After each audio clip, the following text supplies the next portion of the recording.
como son células gigantes, debido a un trastorno en la síntesis del DNA, supeditado entonces a la pérdida de ¿qué? De vitamina B12, del ácido fólico y una alteración de la estructura y de la cinética celular, es decir, un bloqueo de la mitosis, ¿verdad? De la mitosis y genere un trastorno en la síntesis de DNA. Ese es entonces, en resumen, lo que nos vamos a referir ahora a la anemia megaloblástica. Su nombre está indicando anemia, megalos, que es grande, gigante, y blastos, que son células precursoras de los eritrocitos gigantes, grandes, ¿no? Entonces, a eso nos referimos.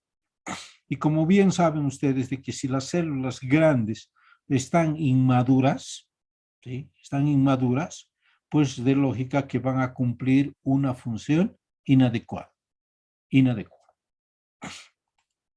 Entonces, este es el hemograma de un paciente con anemia megaloblástica. Si se fijan acá, glóbulos rojos, hemoglobina y hematocrito están descendidos.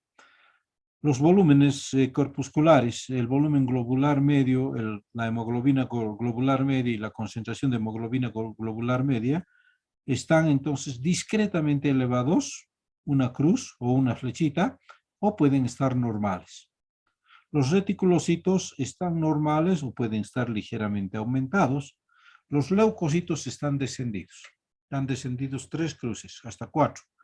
Y el diferencial de los leucocitos podemos encontrar de que puede existir leve o discreta disminución o un aumento de los eritrocitos nucleados. Y en el frotis y en la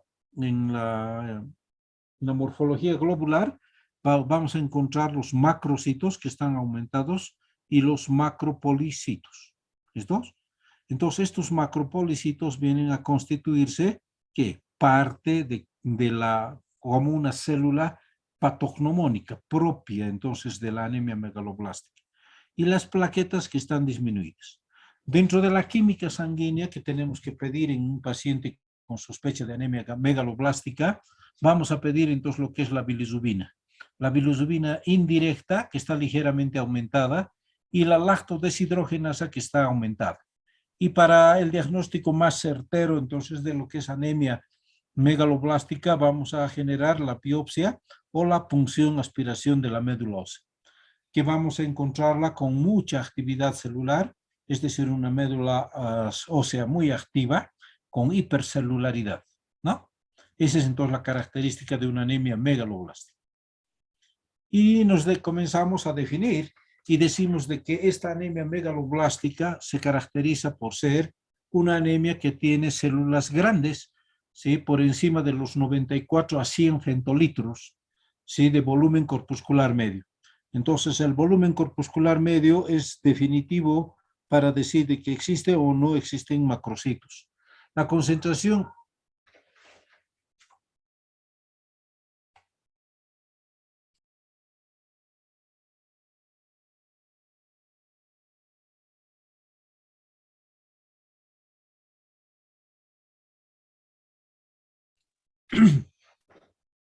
entonces la concentración de el volumen, entonces tenemos grandes, ¿verdad? La concentración de hemoglobina corpuscular media va a estar superior a 32 y los eritrocitos van a tener un aspecto macrocítico, pueden ser megaloblásticos o no, ¿ve? Entonces, esas son las características y la imagen morfológica definitiva patognomónica de esta patología es encontrar precursores megaloblásticos en la médula ósea. Es decir, células que estén cambiando en su estructura, en su función y en su morfología.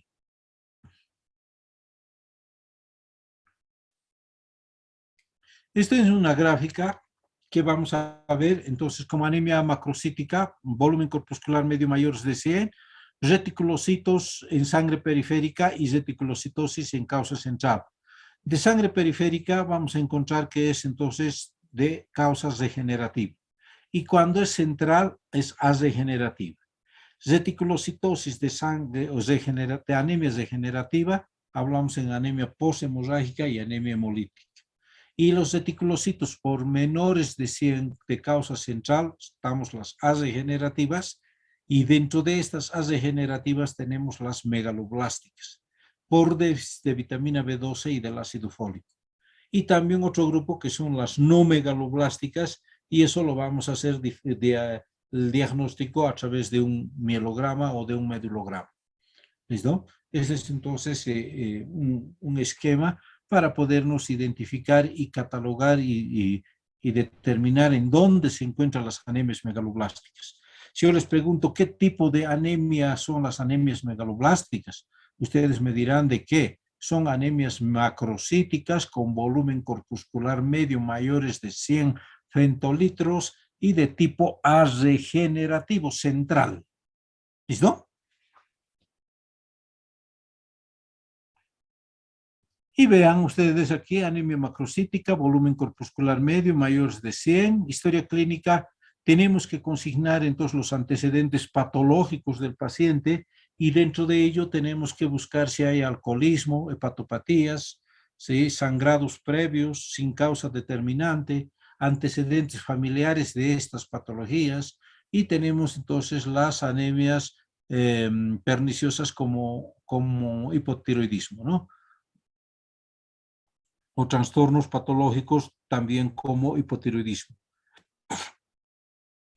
¿Qué pruebas vamos a pedir entonces cuando sospechemos de una anemia macrocítica o estemos frente a un paciente con macrocitos?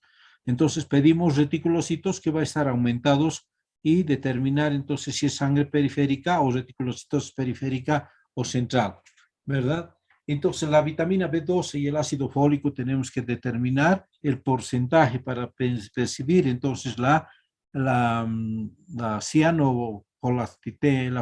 cianocobalanemia y la folatemia, ¿verdad? Que son posibles causas digestivas, ¿no? Entonces tenemos que ver si existe una buena absorción, distribución, metabolismo y excreción, entonces, de estas dos coenzimas, ¿verdad? Entonces, dentro de este estudio de la anemia megaloblástica, la vitamina B12 y el ácido fólico vamos a considerarlos como coenzimas, ¿verdad? Como coenzimas que nos van a facilitar la acción de un sustrato sobre una célula o sobre un precursor. Y ello es de que convierta o genere entonces una reacción. Listo, que posteriormente vamos a ver esto. La homocisteína o homocisteínuria en orina, el ácido metilmalónico en orina, estudios de la médula ósea, la lactodeshidrogenasa, la bilirrubina indirecta y el test de Coombs que tenemos que determinar cuando sospechemos de una anemia hemolítica de causa inmunológica que esté generando entonces una lisis masiva, ¿verdad? No nos olvidemos de que existen patologías dentro de las macrocitosis como la anemia perniciosa que se caracteriza por generar anticuerpos contra las células parietales, ¿verdad? Y ese hecho entonces nos da entonces de que el test de Coombs sea positivo, ¿no? Entonces tenemos que utilizar y tenemos que pensar también entonces en las posibilidades de diagnóstico a través de estos laboratorios ya casi de especialidad. Entonces la anemia megaloblástica es un grupo de anemia arregenerativa. ¿Por qué digo que es arregenerativa la anemia megaloblástica?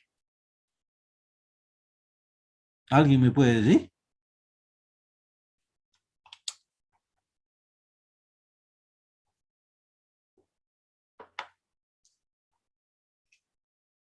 ¿Por qué la anemia megaloblástica es arregenerativa?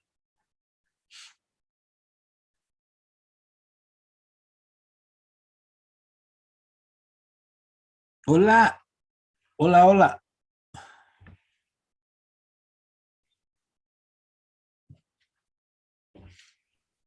¿Por qué la anemia megaloblástica es una anemia regenerativa? Regenerativa. Pues porque tiene una causa central, ¿verdad? Estamos hablando entonces de los megaloblastos. Estamos hablando del primer y segundo compartimientos, por lo tanto se está generando una lesión a nivel de los progenitores. Por eso decimos de que es regenerativa, ¿verdad? Y central. Nos da entonces un tipo de células que son los macrocitos con volúmenes corpusculares mayores de 100 femtolitros, y esto está supeditado a qué? A una alteración defectuosa o a una síntesis defectuosa del DNA, ¿no? Del DNA de los eritroblastos. debido a una falla, a un déficit, ¿verdad? A un insuficiente aporte de la vitamina B12 y del ácido fólico, ¿no? Que van a generarnos una alteración en su metabolismo. Esa es entonces la causa de una anemia megaloblástica. ¿No? Y vean ustedes de que aquí el cambio megaloblástico se va a generar una transformación morfológica de los eritroblastos normales en megaloblastos. Y está supeditado ¿a qué? A un asincronismo madurativo, ¿verdad? Un asincronismo madurativo entre el citoplasma y el núcleo, ¿sí? Con defectos de división y la división aberrante. Entonces, lo que le caracteriza a este macrocito, a esta célula megaloblástico, es de que el núcleo es grande, ¿verdad? Y el citoplasma es escaso, ¿sí? Y este núcleo, pero no puede dividirse, no tiene una mitosis y genera entonces una aplasia, o perdón, una muerte celular, es decir, hay una destrucción entonces de los precursores, lo que va a repercutir en la generación de una anemia, ¿verdad? O si hay mitosis, va a existir entonces la formación de células anormales, pues, ¿verdad? Entonces, células con morfología anormal, ¿vean? Entonces, esas son las causas que vamos a generar y eso es lo que vamos a observar en los exámenes, en la sangre periférica, en el frotis, ¿verdad? En el análisis morfológico, nuclear, etcétera. ¿Eh? Y estos megaloblastos se van a caracterizar por su gran tamaño, con una cromatina, vean ustedes, tiene un aspecto inmaduro y a veces se distribuye en una forma fenestrada, perforada, en forma de red, entonces dentro de la célula, que nos hacen pensar ya en este tipo de alteración morfológica estructural del megaloblasto, del megacariocito. ¿Sí? Y ello decimos entonces de que la anemia megaloblástica es un trastorno de tipo morfológico, funcional, ¿verdad? En su forma y en su función. Tanto en las células periféricas o de la sangre del frotis periférico y también de la médula ósea, debido a que a una síntesis defectuosa del DNA por un trastorno de conversión, de cambio del desoxiuridilato en desoxitimidilato, con precursores del ADN que forman el núcleo. Entonces,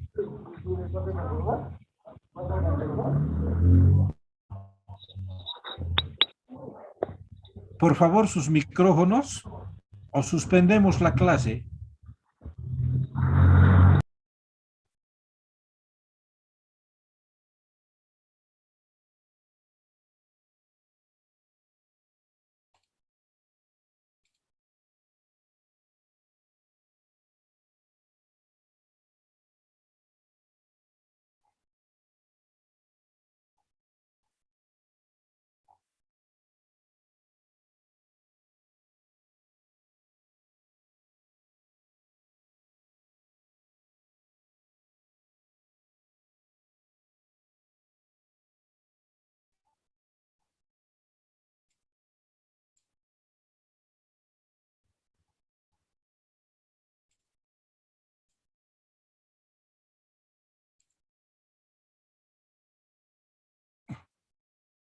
Entonces les decía de que en este tipo de patología existe un trastorno de conversión del desoxiuridilato a desoxitimidilato, ¿sí? Estos dos precursores, ¿sí? El desoxiuridilato y el desoxitimidilato, pues son importantes para la formación del ADN, que van a formar la estructura entonces del núcleo.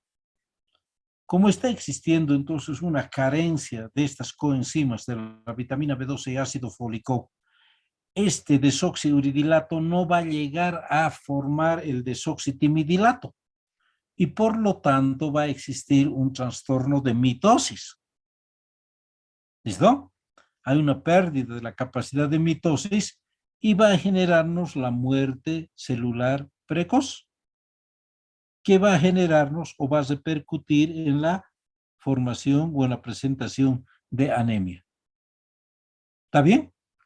Además de que la vitamina B12 y el ácido fólico van a actuar como sustratos, como coenzimas del ácido nucleico.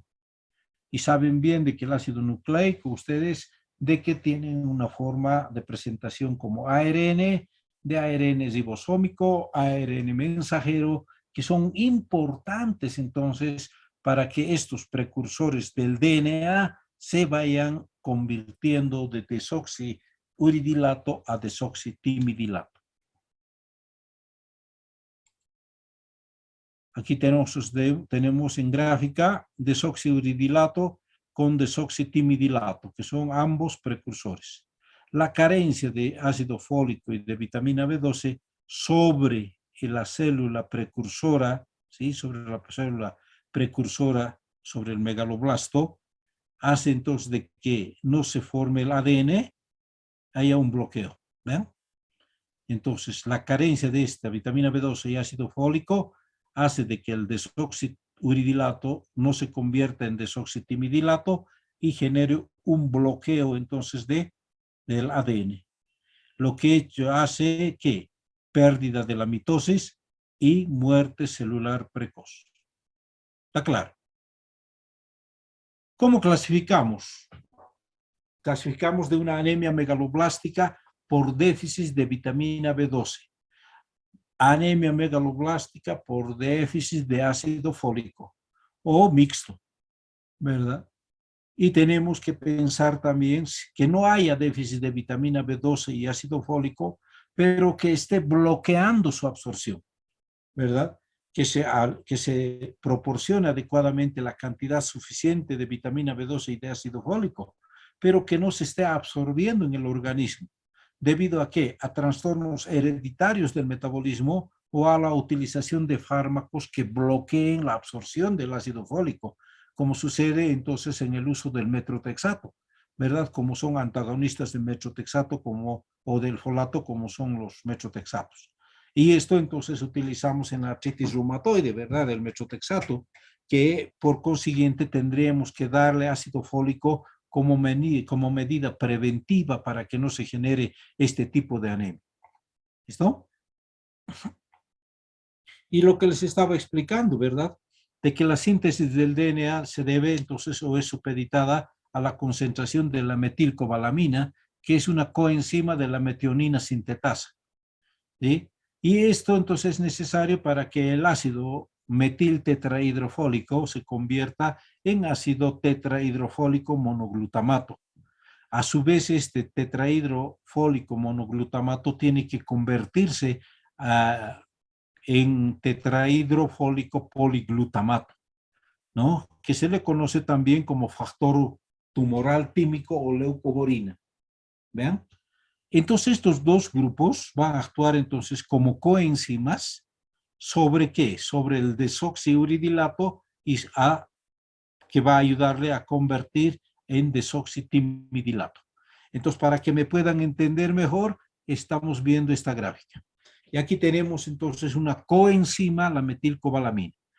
Gracias a la acción de la metionina sintetasa, que es una enzima, va a convertirse esta coenzima en ácido metiltetrahidrofólico.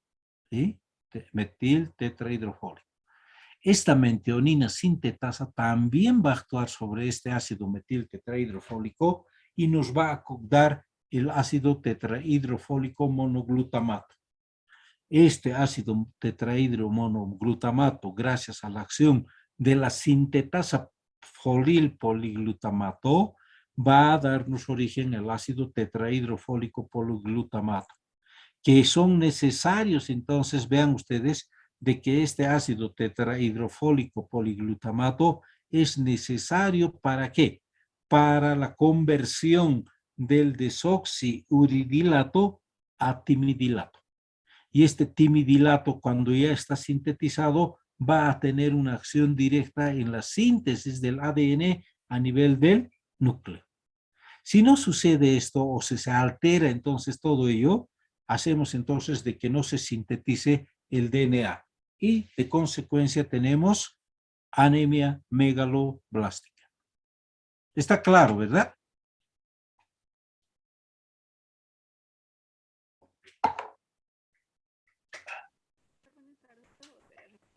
¿Está claro? Bien. Entonces definimos de que la anemia megaloblástica es una anemia macrocítica saturada con anormalidades madurativas en las tres progenies celulares.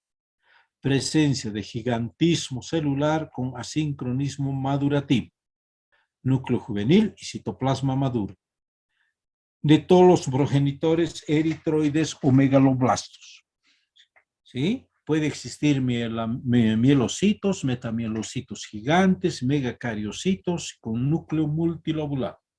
Por lo tanto, entonces la anemia megaloblástica no solamente va a tomar a la célula megaloblástica, sino va también a atacar, va a tener su repercusión en los megacariocitos, dándonos plaquetas gigantes o macroplaquetas con un núcleo multilobulado en los precursores o en las unidades formadoras de los granulocitos, sobre todo en los neutrófilos, que son conocidos entonces con una hipersegmentación nuclear con más de 8 lóbulos, lo que se conoce como los polilobocitos.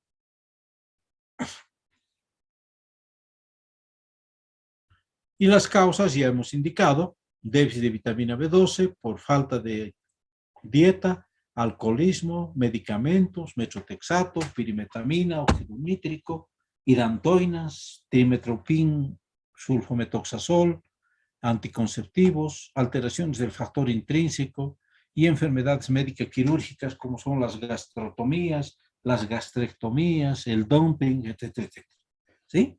Todas estas son causas que van a generarnos ácido o, pues, como factores de riesgo de una anemia megaloblástica. ¿Y qué signos vamos a encontrar? A nivel entonces de médula ósea, hemos dicho de que existe una hipercelularidad en médula ósea. Existe una alteración del metabolismo del ARN y de las proteínas. ¿Sí? Existen formas gigantes.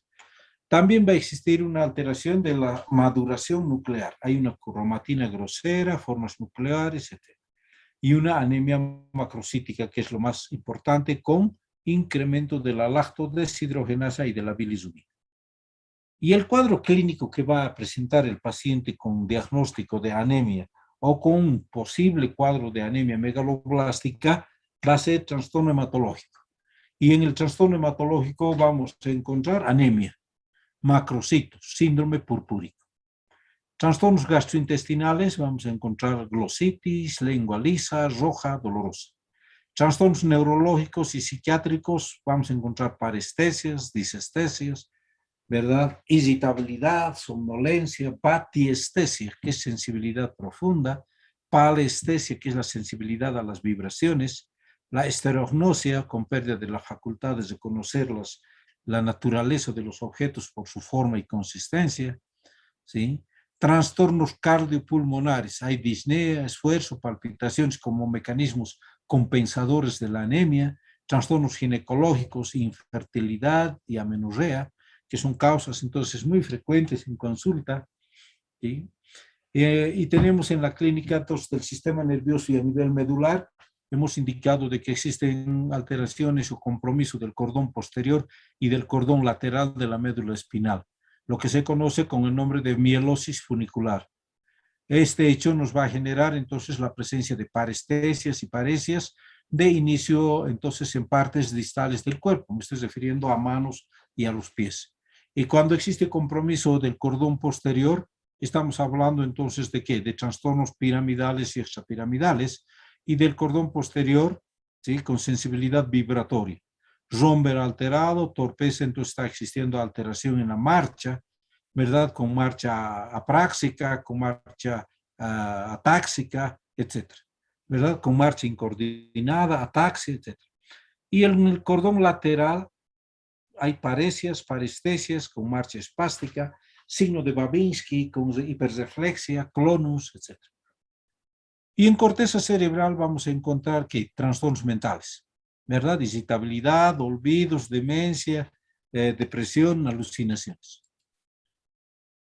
El síndrome megaloblástico biológico, que estamos hablando, cuando hablamos de síndrome megaloblástico biológico, estoy refiriéndome al compromiso de la médula ósea de la sangre periférica, otro tipo de células que vamos a encontrar y la alteración bioquímica. En la médula ósea, ya sabe, hipercelularidad con hiperplasia eritroide con megaloblastosis. En sangre periférica vamos a hablar leucopenia, trombocitopenia, macrocitos, ovalocitos y anisocitosis, con reticulocitos bajos y polimorfos nucleares hipersegmentados. Y otro tipo de células, vamos a encontrar cambios megaloblásticos a nivel entonces de la mucosa oral, lenguas, a nivel de la lengua, estómago, vagina y cuello. Pudiese entonces existir una serie de alteraciones entonces en las células entonces de estas cavidades, ¿verdad? Y de estos órganos, ¿no? Que nos hacen pensar pues entonces en problemas de tipo aplásico de otra etiología y no pensamos en una anemia megaloblástica. Y en la bioquímica sanguínea lo que nos caracteriza es de que encontramos una lactodeshidrogenasa aumentada y un discreto aumento de la bilirrubina indirecta. Eso es con respecto entonces a lo que es la anemia megaloblástica. Y dentro de estas tenemos la anemia perniciosa. ¿Y qué es la anemia perniciosa? No es nada más que una macrocitosis, es una otra anemia megaloblástica, pero con un otro proceso fisiopatológico, ¿no? Es decir, dentro de su génesis de la anemia perniciosa, también existe entonces vitamina B12 deficiente, ¿verdad? Pero existen otros procesos fisiológicos o fisiopatológicos que van a generar el desarrollo de la anemia perniciosa. ¿Y cuáles son esas?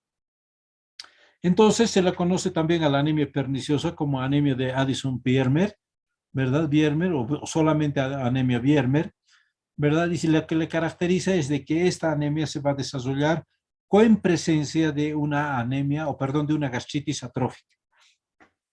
¿Sí? Una gastritis atrófica. Y esta gastritis atrófica lo que va a generar es una alteración de las células parietales, ¿verdad? De las células parietales del cuerpo o del fundus gástrico, que son generadoras precursoras de la formación del factor intrínseco. Este factor intrínseco se produce entonces en las células parietales del estómago, ¿verdad? Que es muy importante entonces en la protección y en el transporte de la vitamina B12 hasta la proteína transportadora de cobalamina, ¿sí? Y si se dan cuenta de que cuando estoy hablando de gastritis atrófica, tiene que existir una cierta correlación entonces con la presencia de ¿quién? Del Helicobacter pylori. Este Helicobacter pylori, que es entonces la bacteria que nos va a generar confusión en el sistema inmunológico como una causa generadora de anemia perniciosa. ¿Qué quiere decir eso? De que el Helicobacter va a generar anticuerpos similares a los que genera la célula parietal del abdomen o del estómago. Entonces, el sistema inmunológico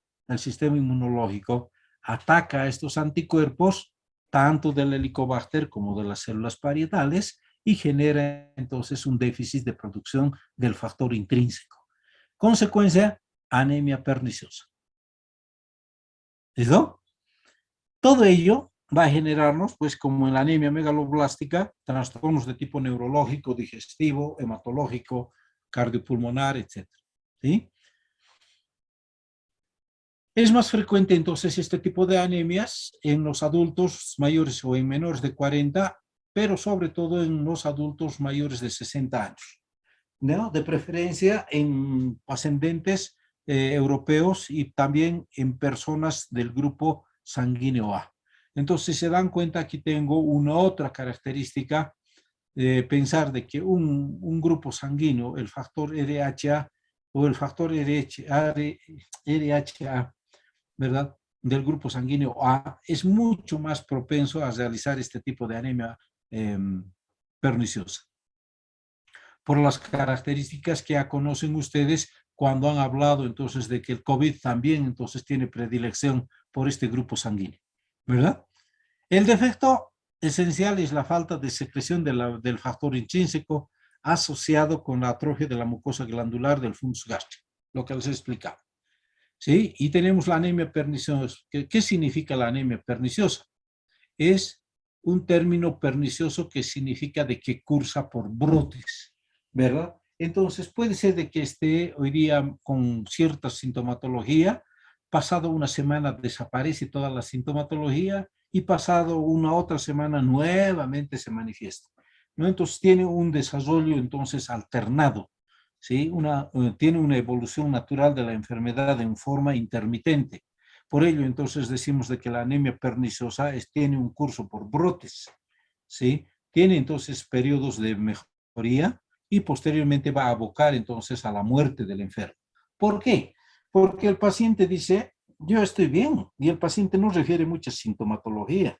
Y nos damos cuenta cuando pedimos un hemograma y vemos de que nuestra hemoglobina había estado por debajo de los 5 gramos por decilitro. Entonces, toda esta sintomatología se agrava y genera entonces una repercusión cardiopulmonar, que es la causa entonces de muerte. ¿Ven?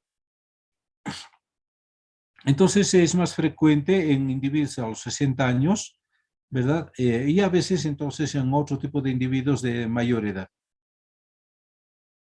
Lo propio entonces se acompaña de cambios megaloblásticos, alteraciones de la mucosa gástrica y una clorhidria gástrica, histaminoresistente, alteraciones neurológicas y síntomas digestivos. ¿Qué significa clorhidria gástrica histaminoresistente? De que a este paciente con sospecha de anemia perniciosa, su mucosa gástrica se está atrofiando.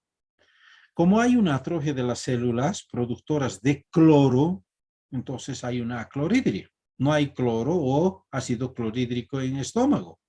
Y si yo le administro histamina por vía intramuscular, este hecho de administrar la histamina genera una mayor producción de ácido clorhídrico. Pero en estos pacientes no va a haber respuesta. Es decir, entonces es histaminoresistente.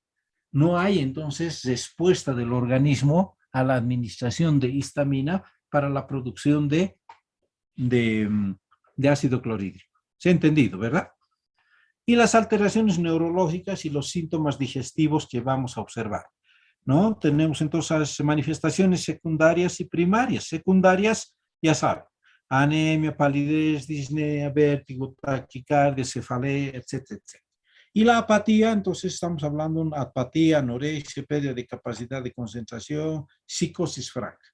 Vean ustedes, entonces casi todas va a copiar entonces la clínica de la anemia megaloblástica y también de las otras anemias que conocen ustedes, de la de proceso crónico, la de anemia ferropénica, etcétera. Entonces siempre con algunas variantes porque está existiendo dentro de su desarrollo etiopatogénico va a alterar entonces cierto tipo de estructuras. ¿Bien? Y la gastritis y la anemia perniciosa está en relación siempre con el tipo entonces de Helicobacter pylori, ¿verdad? Hemos indicado de que la hipótesis de que la gastritis y la anemia perniciosa por HP siempre en su hipótesis es inicialmente existiría la infección por Helicobacter pylori, que posee antígenos, vean ustedes, este Helicobacter posee antígenos similares a los antígenos de ¿quién? De las células parietales y el sistema inmunitario reacciona frente a esos antígenos del Helicobacter como también de las células parietales. ¿Mm? Entonces, toda gastritis, ¿verdad?, propia de la anemia perniciosa, se va a encuadrar dentro del tipo A, ¿verdad? Anemia perniciosa se encuentra entonces dentro del gastritis de tipo A por HP como dato inicial.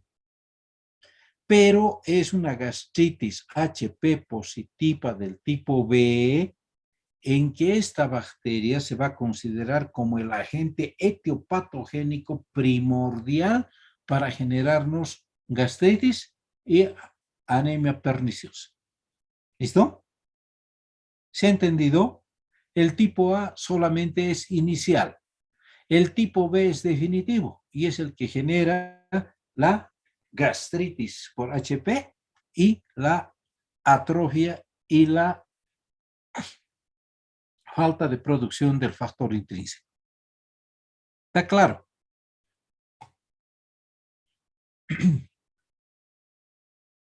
Y aquí tenemos en gráfica, ven ustedes, tengo aquí el Helicobacter y aquí tenemos el estómago con generación de anticuerpos.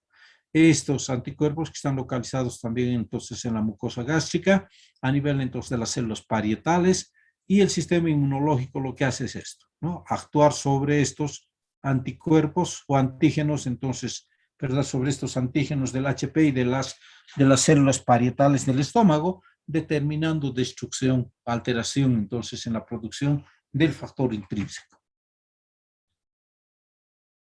Y en su patogenia, vean ustedes, hay una asociación frecuente de la anemia con procesos autoinmunes.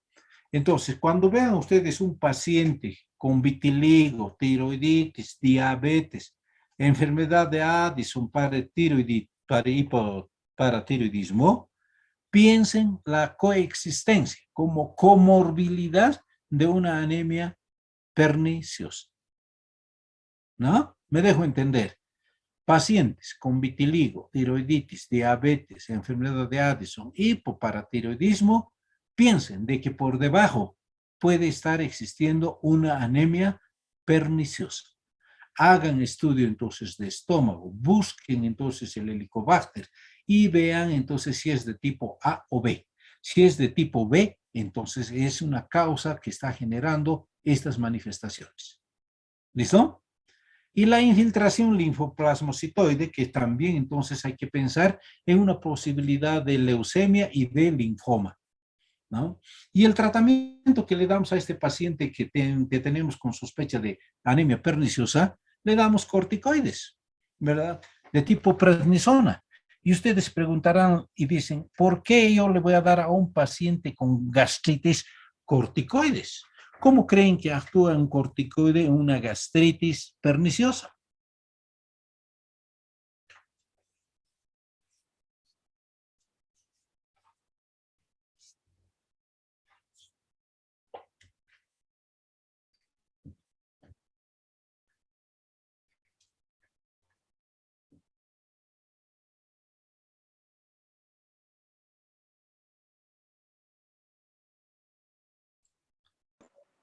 ¿Alguien quiere responderme? ¿Por qué a un paciente con diagnóstico de gastritis crónica HP positivo yo le doy con sospecha de anemia perniciosa, yo le doy corticoides?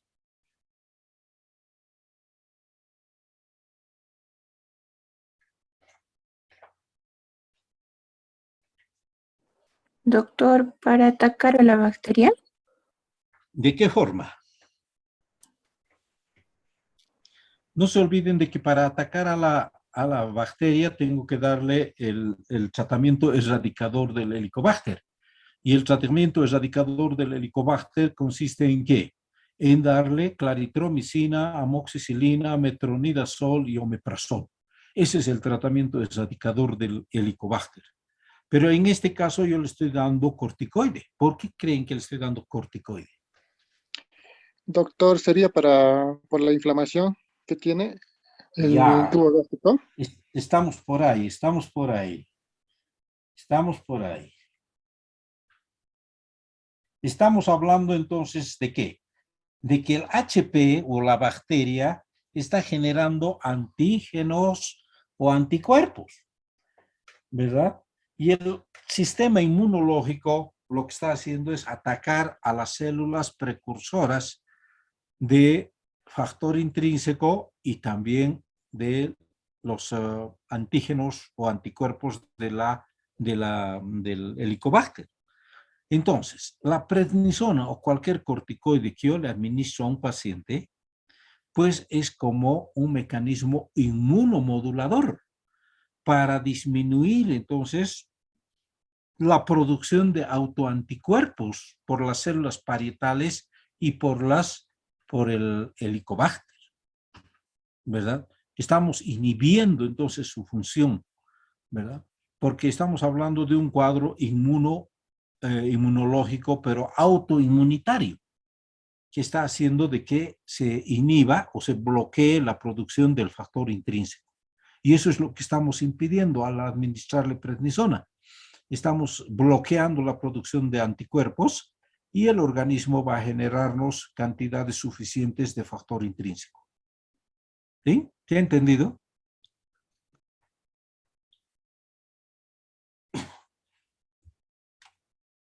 ¿Está claro? Sí, doctor. Vamos. Y la clínica, ya saben, ¿no? Tiene un curso insidioso, pueden encontrarse entonces patologías hasta 1 año y a veces más, y nos damos cuenta entonces en el paciente que tiene un diagnóstico de anemia perniciosa cuando hacemos un hemograma y encontramos 5 gramos de hemoglobina en el paciente. Y lo que los favorece y lo que llama la atención parece contradictorio, ¿verdad? De que con 5 gramos de hemoglobina el paciente se encuentre pues bien. Vean ustedes. Entonces da esa sensación de apariencia, falsa apariencia buena, ¿sí? Lo que estamos encontrándonos entonces en ese paciente de que está siendo compensado adecuadamente por el sistema cardíaco y pulmonar y de hecho entonces de que el paciente no esté demostrando sintomatología muy aparatosa o muy enorme, muy exuberante por la presencia de estos 5 gramos de hemoglobina. ¿Vean? Entonces ya paramos las orejas cuando encontramos una hemoglobina por debajo de 5 o 5 y pensamos ya en esa posibilidad gástrica que esté generándose una anemia perniciosa. ¿Listo? Y los síntomas por los cuales el médico o va a acudir el paciente al médico va a sugerirnos otro tipo de enfermedades. No pensamos entonces ni siquiera en una anemia perniciosa, pensamos en una angina de pecho, ¿no? Un angor pectoris, una enfermedad digestiva, una úlcera digestiva, una hemorragia digestiva alta o baja, o cualquier trastorno neurológico, un síndrome vertiginoso, una apraxia, una alteración de la marcha, etcétera, etcétera. Pero no pensamos, ni siquiera se nos viene entonces a la mente que pudiese estar generándose una anemia de tipo pernicioso. Y aquí tenemos para culminar, vean ustedes, la astenia, que es entonces el síntoma primordial entonces de toda anemia, y las manifestaciones cutáneo-mucosas. ¿Y qué manifestaciones cutáneo-mucosas vamos a buscar en un paciente con anemia perniciosa? Piel seca, carente de elasticidad, color pálido, manchas hipo o hipercrómicas e encanecimiento precoz. Aquí entonces en las manchas hipo hipercrómicas tengo que pensar en la posibilidad de discromías, vitiligos. Tenemos que ver entonces el encanecimiento precoz o tilosis, las glositis de Hunter y la anorexia. Vean ustedes, cuando es la piel seca tengo que pensar en una dermatitis pilar, tengo que pensar en una dermatitis eczematosa, etcétera, etcétera. Pero vean ustedes, estoy pensando en otras cosas y no estoy pensando en una anemia perniciosa. Entonces, todo esto tengo que comenzar a acumular para pensar y decir, entonces, este paciente está cursando o está desarrollando una anemia perniciosa. Y las manifestaciones digestivas tenemos molestias abdominales, dolor abdominal, flatulencias, dispepsias, dolores, dispepsia, diarrea, constipación, esplenomegalia.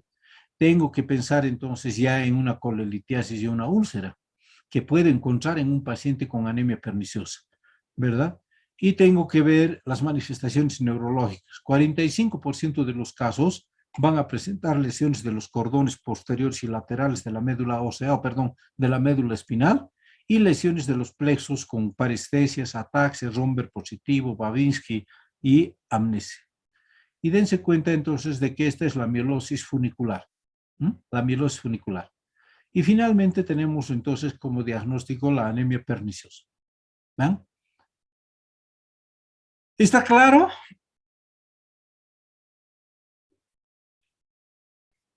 Excelente. Y el diagnóstico y tratamiento, por ejemplo, entonces realizamos buscando siempre entonces la PAMO, ¿verdad? Podemos realizar una PAMO, tenemos que ver entonces la biopsia entonces gástrica, hacer una endoscopía, ver cómo está la mucosa gástrica, buscamos el helicobacter, qué tipo de gastritis se está generando, ¿verdad?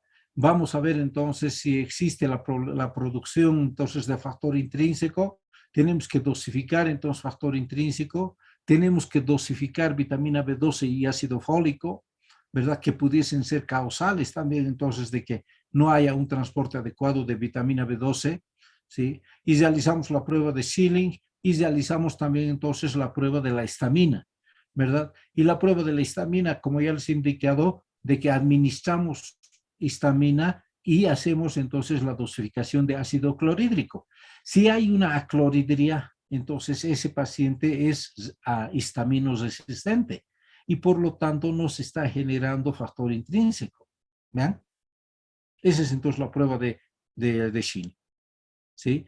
Y le damos entonces al paciente ya vitamina B12, ¿no? Y le damos 100 microunidades, ¿sí? Microgramos intramusculares diarios por 2 semanas. Luego le damos 2 veces por semana, por un mes, y hasta que el tratamiento o el hematocrito sea normal, y luego cada mes le damos una ampollita durante toda su vida. ¿Bien? Ese es el tratamiento entonces cuando estoy haciendo el diagnóstico de anemia perniciosa. No se olviden la cianocobalamina o la vitamina B12 en estas dosis cuando haya sospecha de perniciosa en esta dosis o en esta pauta terapéutica. Y el diagnóstico hay que sospechar y hay que demostrarse 2 cosas. El nivel sérico de vitamina B12, como les he indicado, y hay que demostrar la gastritis atrófica a través de biopsia, endoscopía, etc. ¿Vale? Y otro tipo entonces de pruebas que vamos a ver es la dosificación de anticuerpos contra el factor intrínseco y contra las células parietales. ¿Ven? Y tenemos que realizar una gastroscopía, una endoscopía, una biopsia de mucosa gástrica y determinar entonces la aquilia gástrica o el ácido clorhídrico. Entonces la prueba de histaminosresistente. Y listo. Y con eso entonces nos veamos al tratamiento que hemos especificado, que es la vitamina B12 con 200 microgramos cada 2 semanas por 6 meses. En los vegetarianos tenemos que determinar siempre entonces también vitamina B12, a pesar que ellos consumen gran cantidad de vitamina B12 con los vegetales, pero lamentablemente si está habiendo una atrofia de la mucosa gástrica, no va a haber una buena absorción.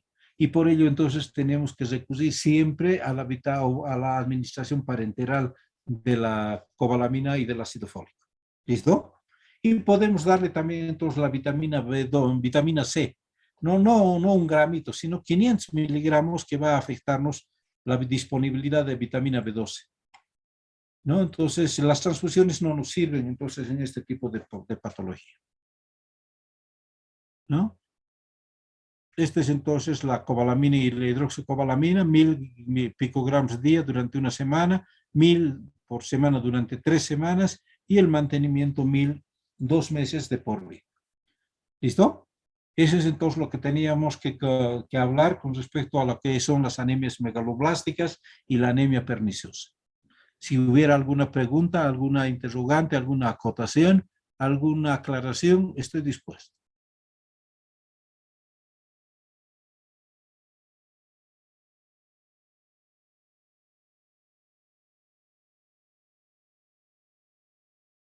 ¿Todo bien? Si no existen entonces aclaraciones ni dudas, nos estamos viendo a la siguiente clase. Está bien, doctor, gracias.